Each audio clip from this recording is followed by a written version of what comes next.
আপনি তো এত ভিডিও ছাড়েন, আপনার ভিডিও তো একটা ভাইরাল হয়নি। আমরা রাজমিস্ত্রি যে তাই? হ্যাঁ ভাইরাল হয়েছে না যদি আবার যদি শ্যাম্পু মারতু কুবরা গ্যাং ফেন মারতু মুখটা ধরলে আটা দিয়ে পরিষ্কার করতু, হ্যাঁ তাহলে ভাইরাল। আরে বাবরে যা হয়েছে হারা কি ভাইরাল হয়তো।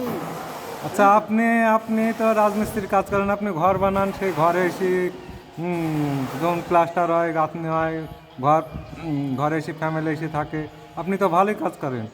হ্যাঁ, রাজমিস্ত্রি তো ভিডিও ভাইরাল হয় না কেন আপনার? ও বাবা, তাহলে পরিষ্কার খাটে সুবিধারা খাটে মাঠে হয় না, ওর লেগে তো ভাইরাল হয়ে যায়। আর আমাদের খাটও না কিছু না, মাটিতে দেন শুয়ে আছে দেখেন না, মাটি খাট ধরলেন আমাদের এই ভাইরাল করেন খাট শুয়ে দেখেন। আরে বাবরা কি ঘুম ধরলেন দেখেন না।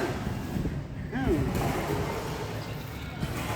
আর যাদের পয়সা আছে তারা ওরকম করে মোবাইলে মাটিতে শুয়ে টিপবে, নিশার কারণে টিপছে।